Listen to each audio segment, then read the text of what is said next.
Excuse me. I was just enjoying a little private joke.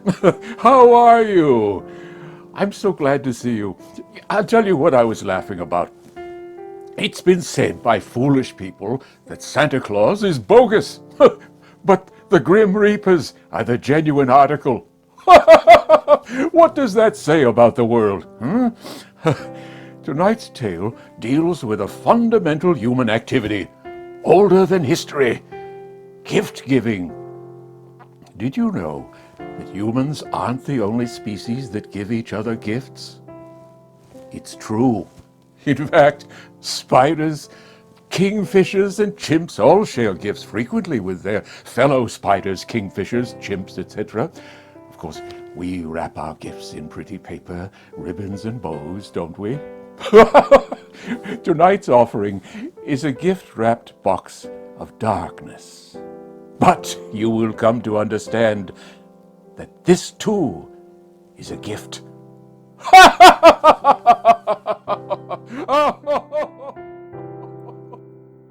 The Christmas Shadrach. Written by Frank R. Stockton. Told to you by Edward E. French. Whenever I make a Christmas present, I like it to mean something. Not necessarily my sentiments toward the person to whom I give it, but sometimes an expression of what I would like that person to do or to be. In the early part of a certain winter not very long ago, I found myself in a position of perplexity and anxious concern regarding a Christmas present which I wished to make. The state of the case was this.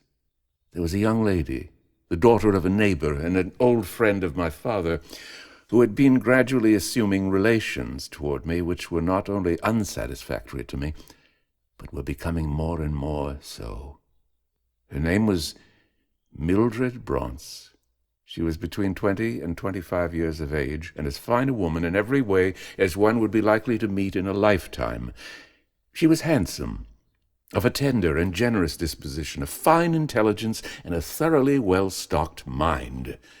We had known each other for a long time, and when 14 or 15, Mildred had been my favorite companion. She was a little younger than I, and I liked her better than any boy I knew. Our friendship had continued through the years, but of late there had been a change in it. Mildred had become very fond of me, and her fondness seemed to have in it certain elements which annoyed me. As a girl to make love to, no one could be better than Mildred Bronce, but I had never made love to her, at least not earnestly, and I did not wish that any permanent condition of loving should be established between us. Mildred did not seem to share this opinion, for every day it became plainer to me that she looked upon me as a lover, and that she was perfectly willing to return my affection. But I had other ideas on the subject. Into the rural town in which my family passed the greater part of the year, there had recently come a young lady, Miss Janet Clinton, to whom my soul went out of my own option. In some respects, perhaps, she was not the equal of Mildred, but she was very pretty. She was small, she had a lovely mouth, was apparently of a clinging nature, and her eyes looked into mine with a tingling effect that no other eyes had ever produced. I was in love with her because I wished to be, and the consciousness of this fact caused me a proud satisfaction. This affair was not the result of circumstances, but of my own free will. I wished to retain Mildred's friendship. I wished to make her happy, and with this latter intent in view, I wished very much that she would not disappoint herself in her anticipations of the future. Each year it had been my habit to make Mildred a Christmas present, and I was now looking for something to give her which would please her and suit my purpose. When a man wishes to select a present for a lady which, while it assures her of his kind feeling toward her, will at the same time indicate that not only has he no matrimonial inclinations in her direction, but that it would be entirely unwise for her to have any such inclinations in his direction, that no matter with what degree of fondness her heart is disposed to turn toward him, his heart does not turn toward her, and that, in spite of all sentiments induced by long association and the natural fitness of things, she need never expect to be to him anything more then a sister. He has, indeed, a difficult task before him. But such was the task which I set for myself. Day after day I wandered through the shops. I looked at odd pieces of jewelry and bric-a-brac, and at many a quaint relic or bit of artwork which seemed to have a meaning, but nothing had the meaning I wanted. As to books, I found none which satisfied me, not one which was adapted to produce the exact impression which I desired. One afternoon I was in a little basement shop kept by a fellow in a long overcoat who, so far as I was able to judge, bought curiosities but never sold any. For some minutes I had been looking at a beautifully decorated saucer of rare workmanship for which there was no cup to match, and for which the proprietor informed me no cup could now be found or manufactured. There were some points in the significance of an article of this sort, given as a present to a lady, which fitted to my purpose. But it would signify too much. I did not wish to suggest to Mildred that she need never expect to find a cup. It would be better, in fact, if I gave her anything of this kind, to send her a cup and saucer entirely unsuited to each other, and which could not, under any conditions, be used together. I put down the saucer and continued my search among the dusty shelves and cases. "How would you like a paperweight?" the shopkeeper asked. "Here is something a little odd," handing me a piece of dark-colored mineral nearly as big as my fist, flat on the underside, and of a pleasing irregularity above. Around the bottom was a band of arabesque work done in some dingy metal, probably German silver. I smiled as I took it. "This is not good enough for a Christmas present," I said. "I want something odd, but it must have some value." "Well," said the man, "that has no real value, but there is a peculiarity about it which interested me when I heard of it, and so I bought it. This mineral is a piece of what the iron workers call Shadrach. It is a portion of the iron or iron ore which passes through the smelting furnaces without being affected by the great heat, and so they have given it the name of one of the Hebrew youths who was cast into the fiery furnace by Nebuchadnezzar and who came out unhurt. Some people think there is a sort of magical quality about this Shadrach, and that it can give out to human beings something of its power to keep their minds cool when they are in danger of being overheated. The old gentleman who had this made was subject to fits of anger, and he thought this piece of Shadrach helped to keep him from giving way to them.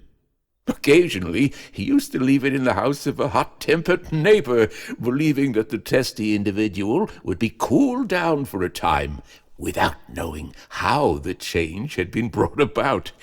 I bought a lot of things of the old gentleman's widow, and this among them. I thought I might try it sometime, but I never have." I held the Shadrach in my hand, ideas concerning it rapidly flitting through my mind. Why would not this be a capital thing to give to Mildred? If it should indeed possess the quality ascribed to it, if it should be able to cool her liking for me, what better present could I give her? I did not hesitate long. "I will buy this," I said, "but the ornamentation must be of a better sort. It is now too cheap and tawdry looking." "Well, I can attend to that for you," said the shopkeeper. "I can have it set in a band of gold or silver filigree work like this, if you choose." I agreed to this proposition, but ordered that the band be made of silver, the cool tone of that metal being more appropriate to the characteristics of the gift than the warmer hues of gold. When I gave my Christmas present to Mildred, she was pleased with it. Its oddity struck her fancy. "I don't believe anybody ever had such a paperweight as that," she said as she thanked me. "What is it made of?" I told her, and explained what Shadrach was, but I did not speak of its presumed influence over human beings, which, after all, might be nothing but the wildest fancy. I did not feel altogether at my ease, as I added that it was merely a trifle, a thing of no value, except as a reminder of the season. "The fact that it is a present from you gives it value," she said, as she smilingly raised her eyes to mine. I left her house. We were all living in the city then, with a troubled conscience. What a deception I was practicing upon this noble girl, who, if she did not already love me, was plainly on the point of doing so.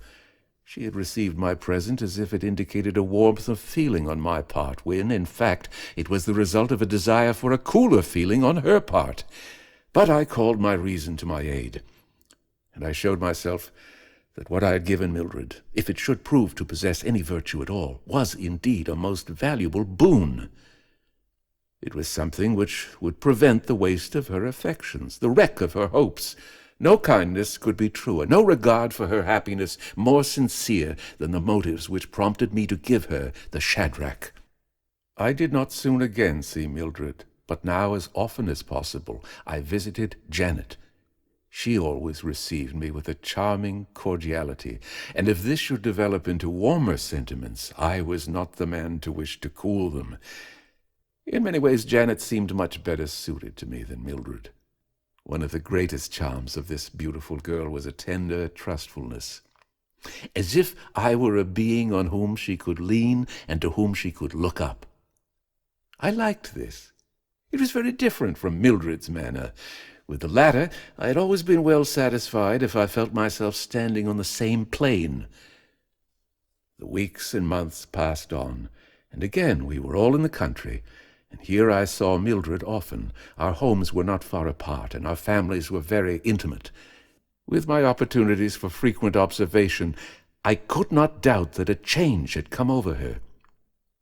She was always friendly when we met, and seemed as glad to see me as she was to see any other member of my family. But she was not the Mildred I used to know. It was plain that my existence did not make the same impression on her that it once made. She did not seem to consider it important whether I came or went, whether I was in the room or not, whether I joined a party or stayed away. All this had been very different. I knew well that Mildred had been used to consider my presence as a matter of much importance, and I now felt sure that my Christmas Shadrach was doing its work. Mildred was cooling toward me. Her affection, or, to put it more modestly, her tendency to affection, was gently congealing into friendship. This was highly gratifying to my moral nature, for every day I was doing my best to warm the soul of Janet. Whether or not I succeeded in this I could not be sure. Janet was as tender and trustful and charming as ever, but no more so than she had been months before. Sometimes I thought she was waiting for an indication of an increased warmth of feeling on my part before she allowed the temperature of her own sentiments to rise. But for one reason or another, I delayed the solution of this problem. Janet was very fond of company, and although we saw a great deal of each other, we were not often alone. If we two had more frequently walked, driven, or rode together, as Mildred and I used to do, I think Miss Clinton would soon have had every opportunity of making up her mind about the fervor of my passion. The summer weeks passed on, and there was no change in the things which now principally concerned me, except that Mildred seemed to be growing more and more indifferent to me. From having seemed to care no more for me than for her other friends, she now seemed to care less for me than for most people. I do not mean that she showed a dislike, but she treated me with a sort of indifference which I did not fancy at all. This sort of thing had gone too far, and there was no knowing how much further it would go. It was plain enough that the Shadrach was overdoing the business. I was now in a state of much mental disquietude. Greatly as I desired to win the love of Janet, it grieved me to think of losing the generous friendship of Mildred, that friendship to which I had been accustomed for the greater part of my life, and on which, as I now discovered, I had grown to depend. In this state of mind I went to see Mildred. I found her in the library, writing. She received me pleasantly, and was sorry her father was not at home, and begged that I would excuse her finishing the note on which she was engaged, because she wished to get it into the post office before the mail closed. I sat down on the other side of the table, and as she finished her note, after which she went out to give it to a servant, glancing about me, I saw the Shadrach. It was partly under a litter of papers, instead of lying on them. I took it up, and was looking at it when Mildred returned. She sat down and asked me if I had heard of the changes that were to be made in the timetable of the railroad. We talked a little on the subject. Then I spoke of the Shadrach, saying carelessly that it might be interesting to analyze the bit of metal. There was a side knob which might be filed off without injuring it in the least. "You may take it," she said, "and make what experiments you please. I do not use it much. It is unnecessarily heavy for a paperweight." From her tone, I might have supposed she had forgotten that I had given it to her. I told her that I would be very glad to borrow the paperweight for a time, and, putting it into my pocket, I went away, leaving her arranging her disordered papers on the table, and giving quite as much regard to this occupation as she had given to my little visit. I could not feel sure that the absence of the Shadrach would cause any diminution in the coolness of her feelings toward me, but there was reason to believe that it would prevent them from growing cooler. If she should keep that Shadrach, she might in time grow to hate me. I was very glad that I had taken it from her. My mind easier on this subject, my heart turned more freely toward Janet, and going to her house the next day, I was delighted to find her alone. She was as lovely as ever, and as cordial, but she was flushed and evidently annoyed. "I am in a bad humor today," she said, "and I am glad you came to talk to me and quiet me. Dr. Gilbert promised to take me to drive this afternoon, and we were going over to the hills where they find the wild rhododendron. I am told that it is still in blossom up there, and I want some flowers ever so much. I am going to paint them, and besides, I am crazy to drive with his new horses. And now he sends me a note to say that he is engaged." This communication shocked me, and I began to talk to her about Dr. Gilbert. I soon found that several times she had been driving with this handsome young physician, but never, she said, behind his new horses, nor to the rhododendron hills. Dr. Hector Gilbert was a fine young fellow, beginning practice in town, and one of my favorite associates. I had never thought of him in connection with Janet, but I could now see that he might make a most dangerous rival. When a young and talented doctor, enthusiastic in his studies, and earnestly desirous of establishing a practice, and who, if his time were not fully occupied, would naturally wish that the neighbors would think that such were the case, deliberately devotes some hours on I know not how many days to driving a young lady into the surrounding country, it may be supposed that he is really in love with her. Moreover, judging from Janet's present mood, this doctor's attentions were not without encouragement.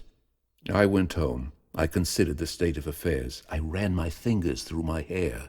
I gazed steadfastly upon the floor. Suddenly I rose. I had had an inspiration. I would give the Shadrach to Dr. Gilbert. I went immediately to the doctor's office and found him there. He, too, was not in a very good humor. "I have had 2 old ladies here nearly all afternoon, and they have bored me to death," he said. "I could not get rid of them because I found they had made an appointment with each other to visit me today and talk over a hospital plan which I proposed some time ago, and which is really very important to me. But I wish they had chosen some other time to come here. What is that thing?" "That is a bit of Shadrach," I said, "made into a paperweight." And then I proceeded to explain what Shadrach is, and what peculiar properties it must possess to resist the power of heat, which melts other metals apparently of the same class. And I added that I thought it might be interesting to analyze a bit of it, and discover what fireproof constituents it possessed. "I should like to do that," said the doctor, attentively turning over the Shadrach in his hand. "Can I take off a piece of it?" "I will give it to you," said I, "and you can make what use of it you please. If you do analyze it, I shall be very glad indeed to hear the results of your investigations."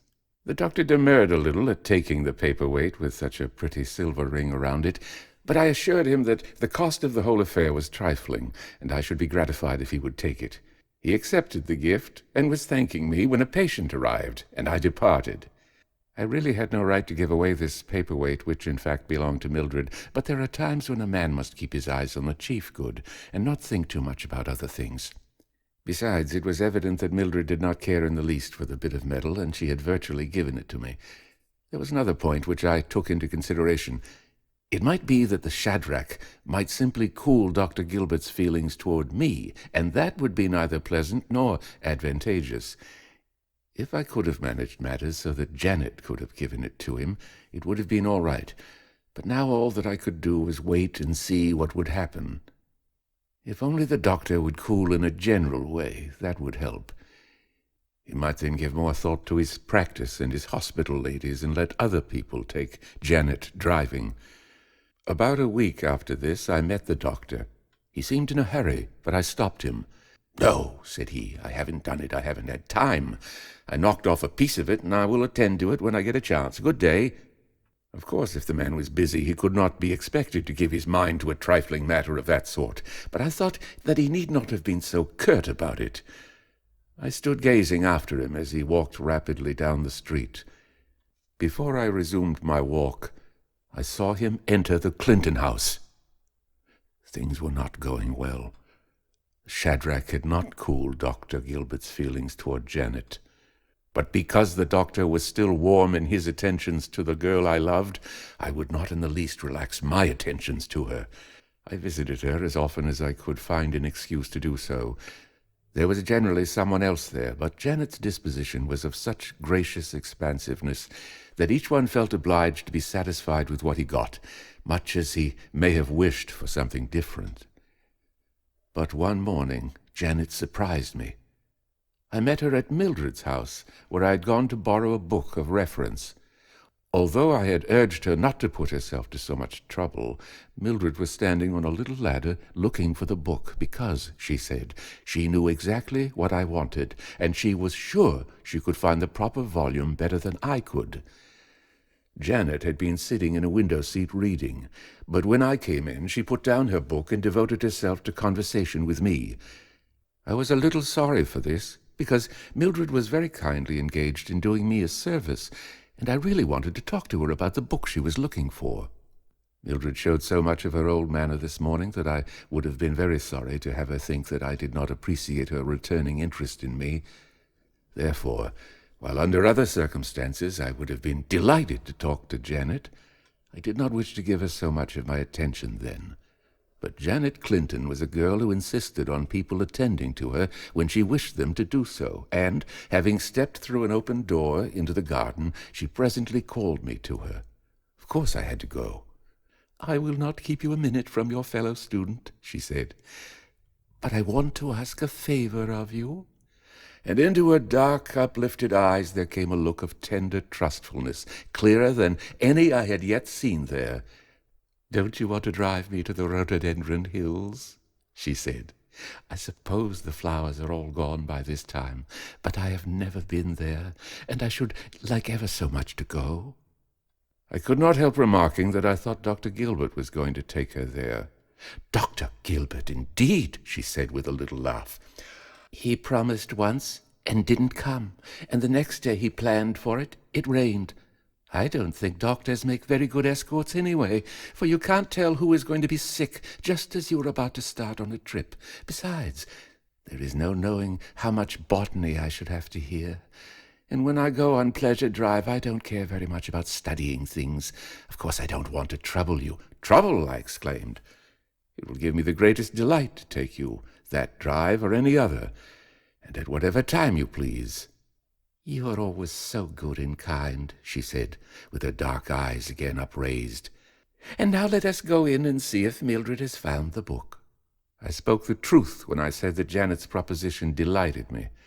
To take a long drive with that charming girl, and at the same time to feel that she had chosen me as her companion, was a greater joy than I had yet reason to expect. But it would have been a more satisfying joy if she had asked me in her own house and not in Mildred's, if she had not allowed the love which I hoped was growing between her and me to interfere with the revival of the old friendship between Mildred and me. But when we returned to the library, Mildred was sitting at a table with a book before her, open to the passage I wanted. "I have just found it," she said with a smile. "Draw up a chair, and we will look over these maps together. I want you to show me how he traveled when he left his ship." "Well, if you two are going to the pole," said Janet, with her prettiest smile, I will go back to my novel. She did not seem in the least to object to my geographical researches with Mildred, and if the latter had even noticed my willingness to desert her at the call of Janet, she did not show it. Apparently she was as much a good comrade as she had ever been. This state of things was gratifying in the highest degree. If I could be loved by Janet and still keep Mildred as my friend, what greater earthly joys could I ask? The drive with Janet was postponed by wet weather.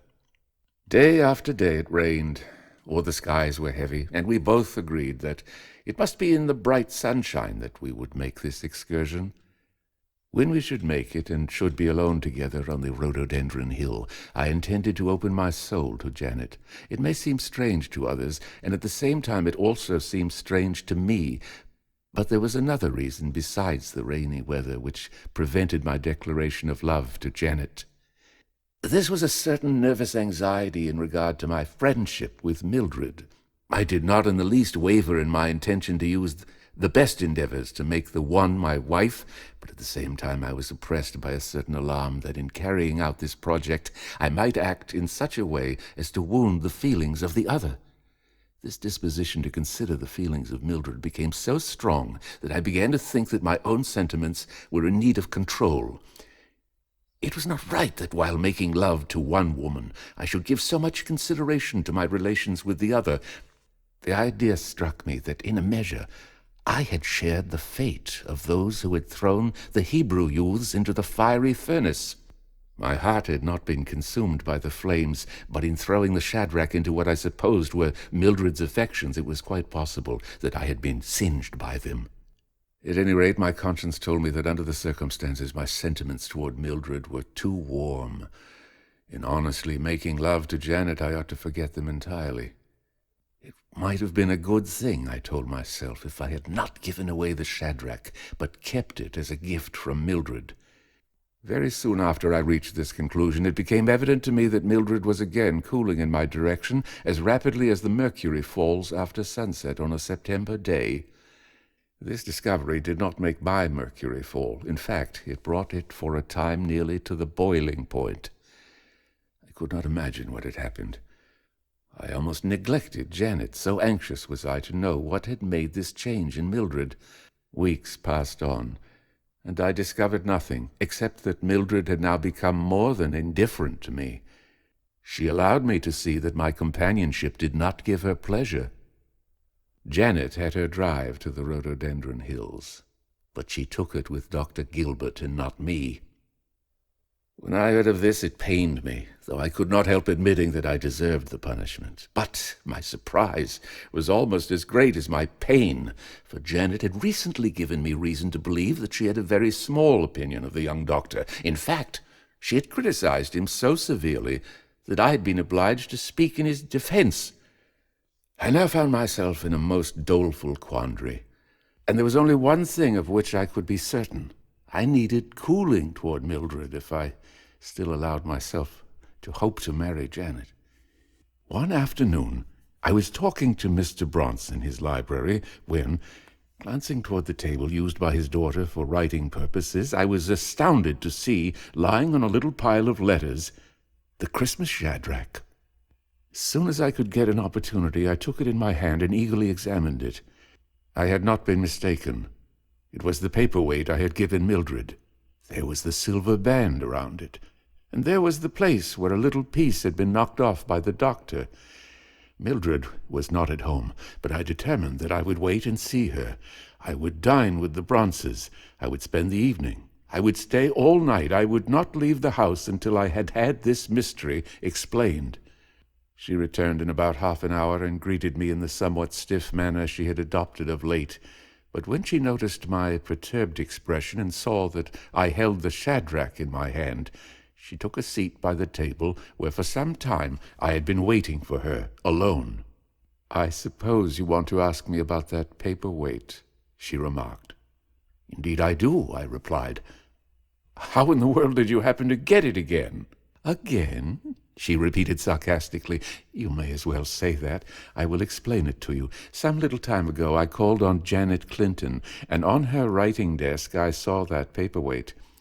I remembered it perfectly. It was the one you gave me last Christmas, and afterward borrowed from me, saying that you wanted to analyze it, or something of the sort. I had never used it very much, and of course was willing that you should take it and make experiments with it if you wanted to.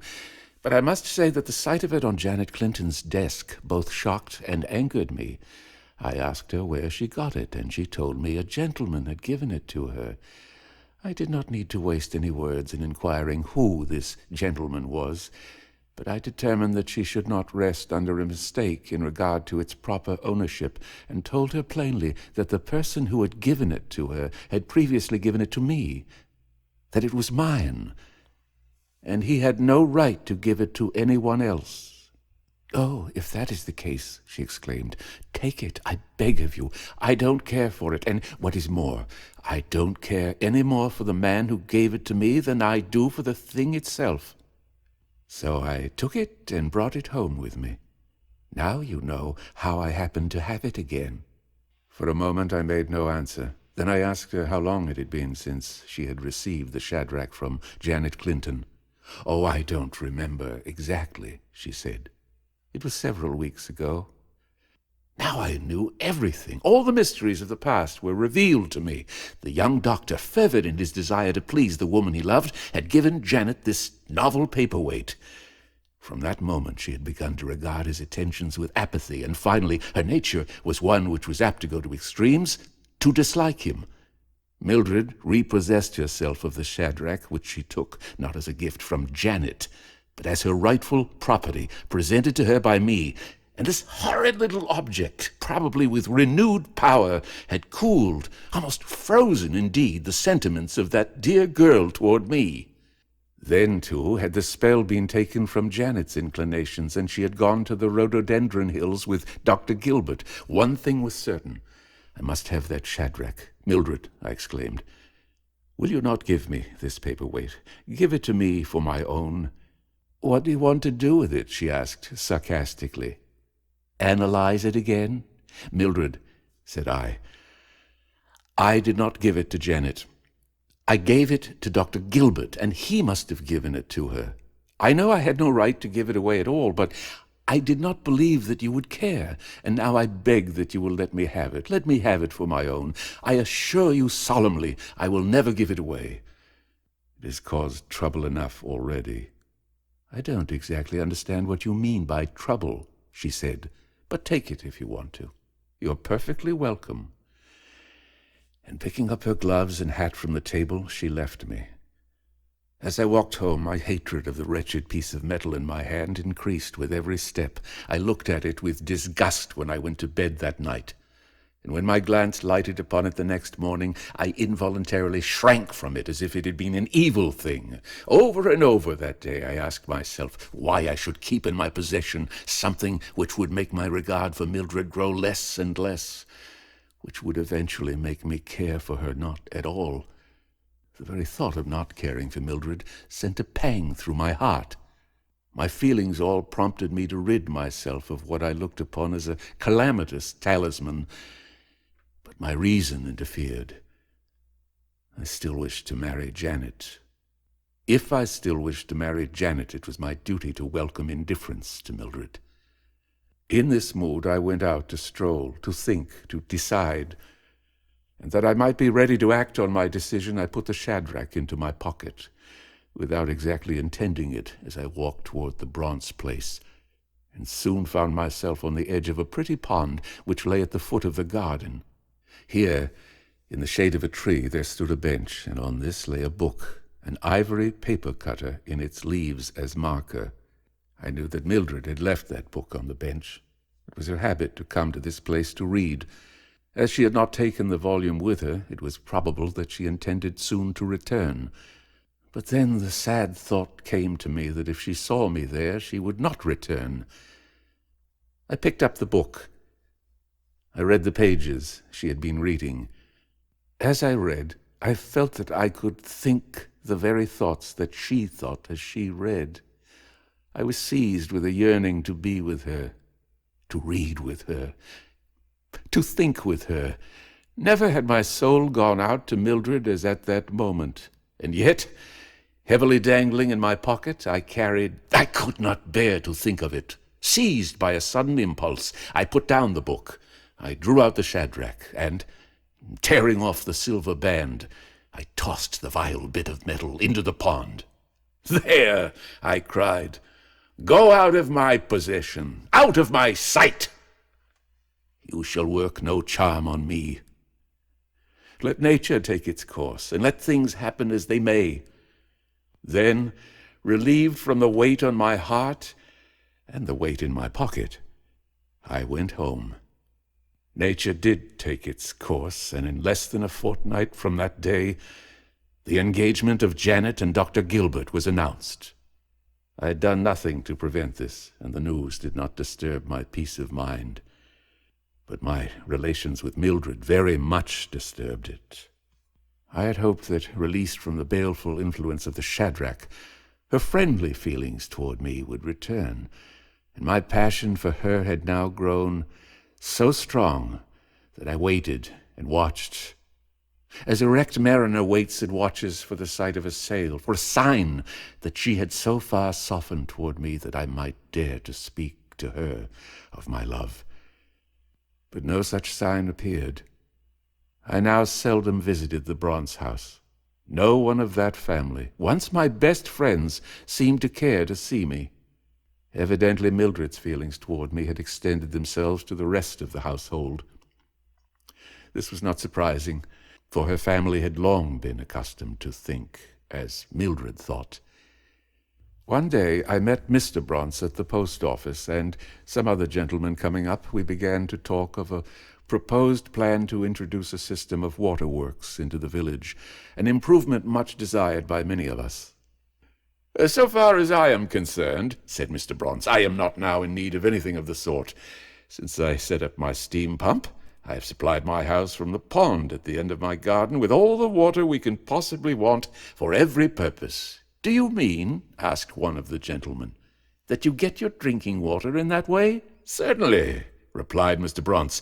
"The basin of the pond is kept as clean and in as good order as any reservoir can be, and the water comes from an excellent rapid-flowing spring. I want nothing better." A chill ran through me as I listened. The Shadrach was in that pond.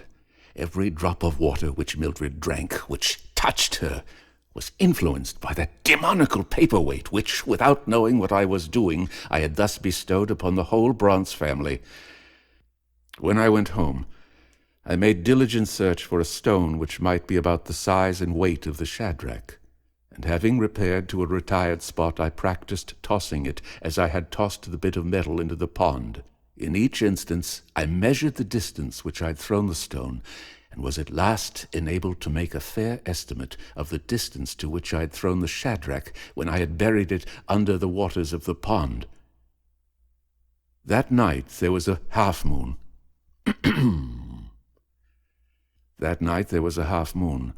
And between 11 and 12 o'clock, when everybody in our village might be supposed to be in bed and asleep, I made my way over the fields to the back of the Bronze place, taking with me a long fish cord with a knot in it, showing the average distance to which I had thrown the practice stone.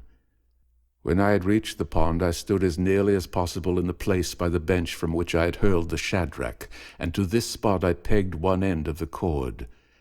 I was attired in an old tennis suit, and, having removed my shoes and stockings, I entered the water, holding the roll of cord in my hand. This I slowly unwound as I advanced toward the middle of the pond, and when I reached the knot, I stopped, with the water above my waist. I had found the bottom of the pond very smooth and free from weeds and mud, and I soon began feeling about with my bare feet as I moved from side to side, describing a small arc. But I discovered nothing more than an occasional pebble no larger than a walnut. Letting out some more of the cord, I advanced a little farther into the center of the pond and slowly described another arc. The water was now nearly up to my armpits, but it was not cold, though if it had been, I do not think I should have minded it in the ardor of my search. Suddenly I put my foot on something hard and as big as my fist, but in an instant it moved away from under my foot. It must have been a turtle. This occurrence made me shiver a little, but I did not swerve from my purpose, and, loosing the string a little more, I went farther into the pond. The water was now nearly up to my chin, and there was something weird, mystical, and awe-inspiring in standing thus in the depths of this silent water, my eyes so near its gently rippling surface, fantastically lighted by the setting moon, and tenanted by nobody knew what cold and slippery creatures. But from side to side I slowly moved, reaching out with my feet in every direction, hoping to touch the thing for which I sought. Suddenly I set my right foot upon something hard and irregular. Nervously I felt it with my toes. I patted it with my bare sole. It was as big as the Shadrach. It felt like the Shadrach. In a few moments I was almost convinced that the direful paperweight was beneath my foot. Closing my eyes and holding my breath, I stooped down into the water and groped on the bottom with my hands. In some way I had moved while stooping, and at first I could find nothing. A sensation of dread came over me as I felt myself in the midst of the dark, solemn water, around me, above me, everywhere, almost suffocated and apparently deserted, even by the Shadrach. But just as I felt that I could hold my breath no longer, my fingers touched the thing that had been under my foot, and, clutching it, I rose and thrust my head out of the water. I could do nothing until I had taken 2 or 3 long breaths. Then, holding up the object in my hand to the light of the expiring moon, I saw that it was like the Shadrach, so like, indeed, that I felt that it must be it. Turning, I made my way out of the water as rapidly as possible, and, dropping on my knees on the ground, I tremblingly lighted the lantern which I had left on the beach, and turned its light on the thing I had found. There must be no mistake. If this was not the Shadrach, I would go in again. But there was no necessity for re-entering the pond. It was the Shadrach. Within the extinguished lantern in one hand and the lump of mineral evil in the other, I hurried home. My wet clothes were sticky and chilly in the night air. Several times in my haste I stumbled over clods and briars, and my shoes, which I had not taken time to tie, flopped up and down as I ran. But I cared for none of these discomforts. The Shadrach was in my power. Crossing a wide field, I heard, not far away, the tramping of hooves, as of a horseman approaching at full speed. I stopped and looked in the direction of the sound. My eyes had now become so accustomed to the dim light that I could distinguish objects somewhat plainly, and I quickly perceived that the animal that was galloping toward me was a bull. I well knew what bull it was. This was Squire Starling's pasture field, and that was his great Alderney bull, Ramping Sir John of Ramapo II. I was well acquainted with that bull, renowned throughout the neighborhood for his savage temper and his noble pedigree, son of Ramping Sir John of Ramapo I, whose sire was the great Rodolphin, son of Prince Maximus of Granby, one of whose daughters averaged 18 pounds of butter a week, and who himself had killed 2 men. The bull, who had not perceived me when I crossed the field before, for I had then made my way with as little noise as possible, was now bent on punishing my intrusion upon his domains, and bellowed as he came on. I was in a position of great danger. With my flopping shoes, it was impossible to escape by flight. I must stand and defend myself. I turned and faced the furious creature, who was not 20 feet distant, and then, with all my strength, I hurled the Shadrach, which I held in my right hand, directly at his shaggy forehead. My ability to project a missile was considerable, for I had held with credit the position of pitcher in a baseball 9, and as the Shadrach struck the bull's head with a great thud, he stopped, as if he had suddenly run against a wall. I do not know that the actual and violent contact with the physical organism of a recipient accelerates the influence of a Shadrach upon the mental organism of said recipient, but I do know that the contact of my projectile with that bull's skull instantly cooled the animal's fury. For a few moments he stood and looked at me, and then his interest in me as a man and trespasser appeared to fade away, and, moving slowly from me, Ramping Sir John of Ramapo II began to crop the grass. I did not stop to look for the Shadrach. I considered it safely disposed of. So long as Squire Starling used that field as a pasture, connoisseurs in mineral fragments would not be apt to wander through it, and when it should be ploughed, the Shadrach, to ordinary eyes no more than a common stone, would be buried beneath the sod. I awoke the next morning, refreshed and happy, and none the worse for my wet walk. Now, I said to myself, nature shall truly have her own way. If the uncanny comes into my life and that of those I love, it shall not be brought in by me. About a week after this, I dined with the Bronze family. They were very cordial, and it seemed to me the most natural thing in the world to be sitting at their table. After dinner, Mildred and I walked together in the garden.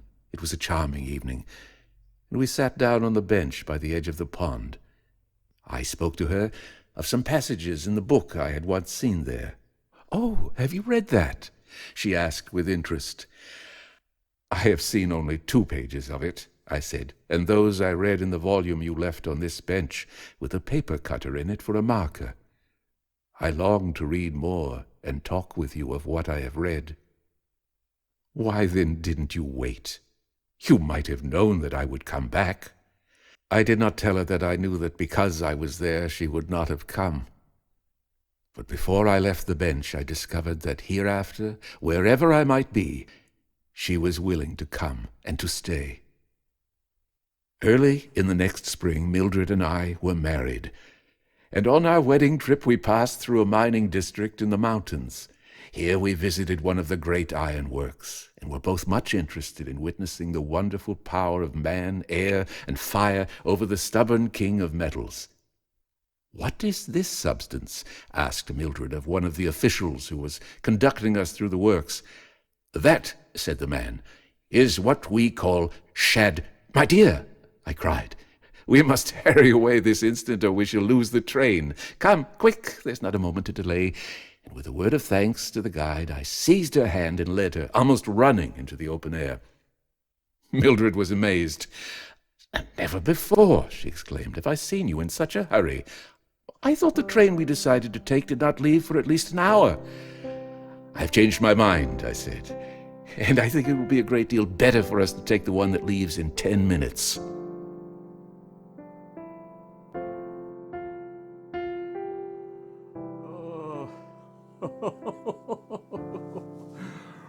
What do you think? I've always thought the excellence of a gift lies in its appropriateness rather than its value, and that bestowing well is an art, the last subtlest master art of kindness. And I will only add, it's more blessed to give than to receive. Especially kittens. As ever, thank you for listening. I'll be back again next week with another tale.